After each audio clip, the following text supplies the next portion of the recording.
Okay, Assalamualaikum and hi everyone. So in this video, we are going to discuss chapter 2.0, atomic structure, and the subtopic for this video is 2.2, quantum mechanics. Alright, so before we proceed to quantum mechanics, let us look into the limitation of Bohr's atomic model and the dual nature of electron using de Broglie postulate and Heisenberg's uncertainty principle. Alright, so as we learned in the previous topic, we have already looked in what is the weaknesses of Bohr's atomic. We have already learned what is the Bohr's atomic postulate. Okay, but the Bohr's atomic postulate have a few weaknesses. Right, so let us look what is the weakness of Bohr's atomic postulate. The first one, it can only explain the hydrogen atom spectrum or any spectrum of ion that only one electron, such as He plus and lithium plus, okay, lithium 2 plus, and the electrons are restricted to orbit of the nucleus at certain fixed distance, and it cannot explain the dual nature of electron, and it also cannot explain for the extra lines formed in the hydrogen spectrum. So next kita tengok pula what is de Broglie postulate. So in 1924, Louis de Broglie stated that particles such as electrons possesses dual nature, which are both the waves and particles properties. Okay, dia mempunyai sifat-sifat seperti gelombang dan juga zarah. Okay, right. Then the relationship of wave energy and matter is represented by Einstein equation, which is E is equal to mc square, and the radiation energy is given by h times frequency. Thus, E is equal to h times frequency and E is equal to mc square. We equalize the equation. H times frequency is equal to mc square, and frequency is c over lambda. So this is c over lambda, and then mc square. Jadi kita akan dapat lambda is equal to h over mc.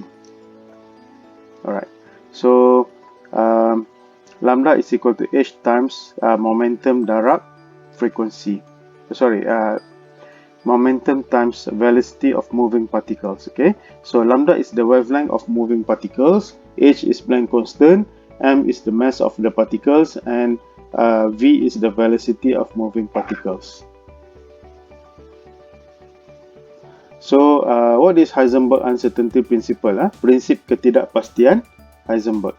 So it is impossible to know simultaneously both the momentum P and the position X of a moving particles electron at the same time. Maksudnya di sini kita tidak boleh mengetahui momentum dan juga kedudukan sesuatu zarah, okay, which is electron, pada masa yang sama.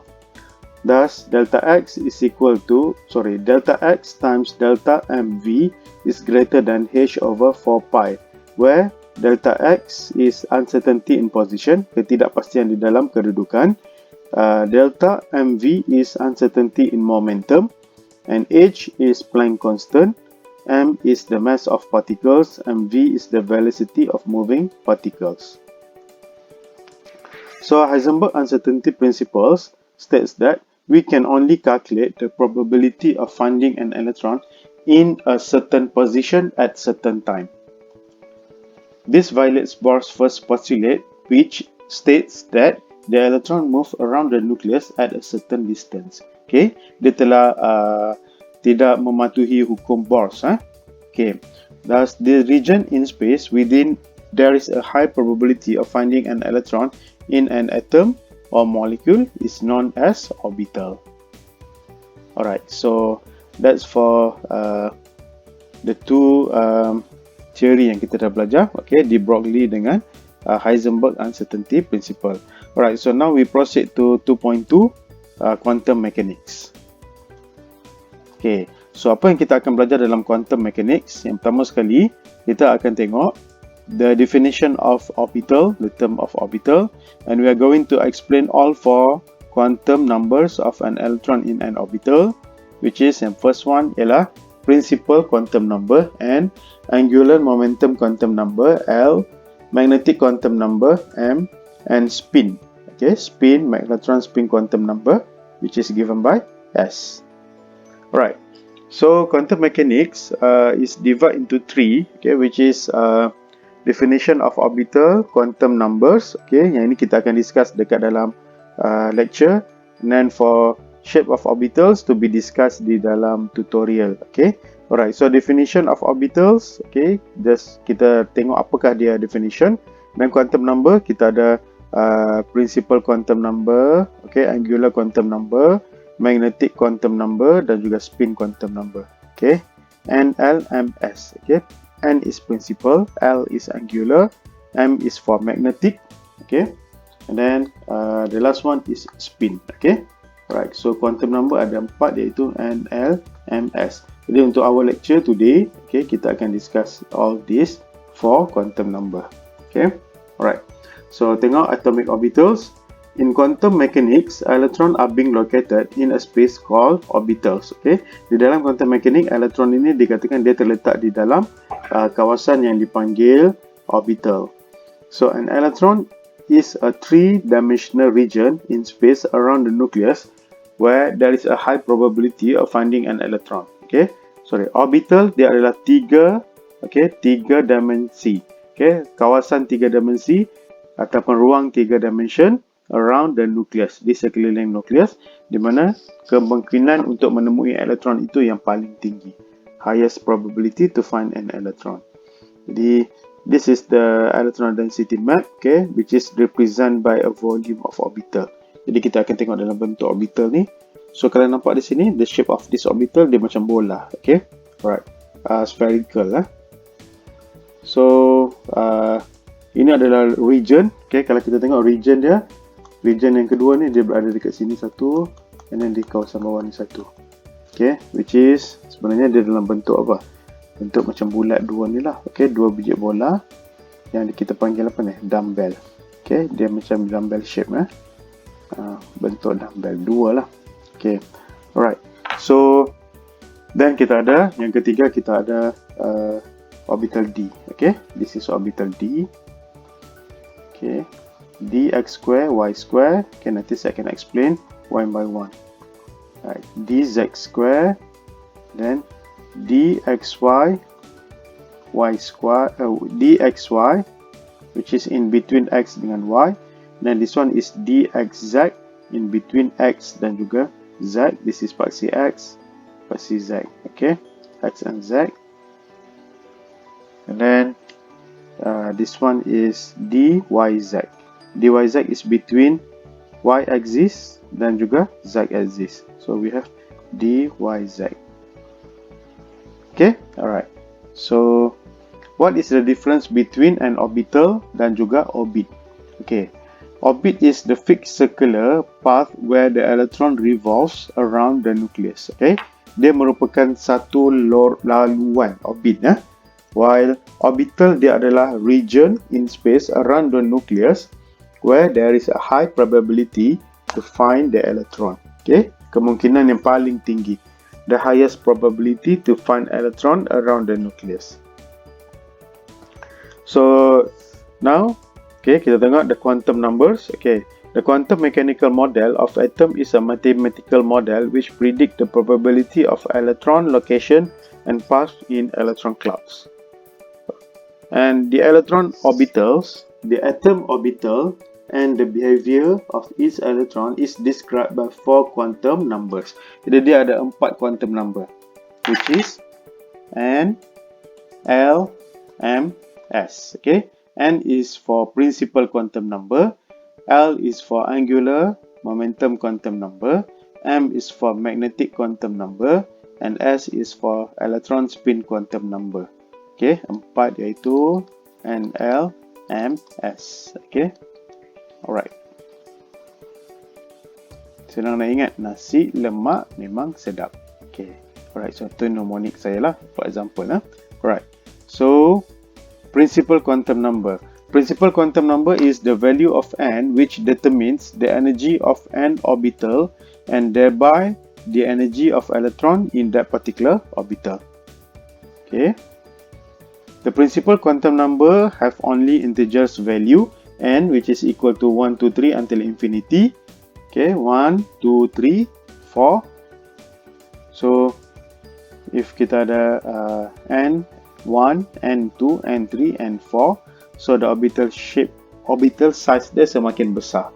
Okay, the greater the value of N, the bigger the size of orbital.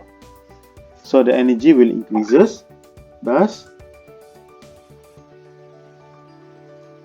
it will increase to the higher energy.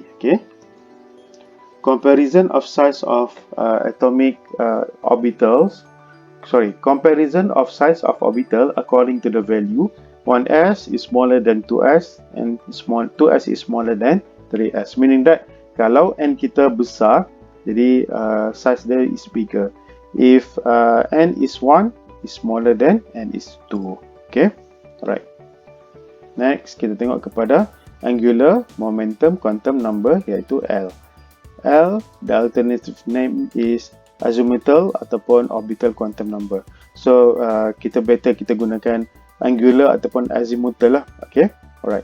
Subsidiary and orbital quantum number ni jarang saya gunakan. Okay, alright. The value of L indicates the shape of atomic orbital, and the allowed value untuk nilai L is daripada 0, 1, 2, 3 until n minus 1, which is kalau n is equal to 1, so 1 minus 1 is equal to 0. Jadi L kita adalah 0. Okay, alright. So if n is equal to 2, the possible value for L is n minus 1. 2 minus 1 is 2 minus 1, 1, and then dia juga boleh jadi 2 minus it also can start from 0. Okay, alright. So the letter are assigned to different numerical value of L. So the numerical value of L is the subshell notation. Okay, kalau the value of L is equal to 0, it is s orbital. If it is 1, it is p orbital. If it is p, L is equal to 2, it is d orbital. And if 3, f orbital. Okay, subshell notation. So bila kita dapat L sama dengan kosong, dia adalah s orbital. Jadi kalau dia s orbital, dia mempunyai shape of the orbital. Okay, alright. So the higher the value of L, the energy increases of the according to the following. S is lower than P, P is lower than D, and D is lower than F. Or it increases from S to F. Okay, energy increases. So the general shape of an orbital is determined by the L value. Okay, dia ditentukan oleh nilai L, which is the value of L 0 type of orbital is S, dia berbentuk spherical. Okay, spherical means bulat macam bola. Okay, alright. P, okay, bila L sama dengan 1, dia adalah P, dia berbentuk dumbbell. Dan kalau dia D, okay, bila L sama dengan 2, dia berbentuk apa ni? Clover. Okay, clover leaves. Alright. So the relationship between N dan juga L.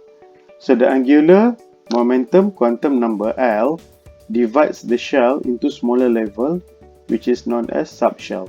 So when n is equal to 1, subshell kita cuma ada satu saja, iaitu 0. So the name of subshell is 1s. If our shell is 2, subshell is 0, so it is 2s.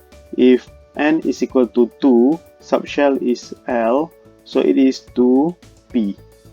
Okay, so and note that the number of subshell in any given shell is simply equal to the value of n of that shell. Okay, jadi number of subshell ini dia adalah bersamaan dengan bilangan nilai n bagi shell tersebut. Okay, so end of part 1.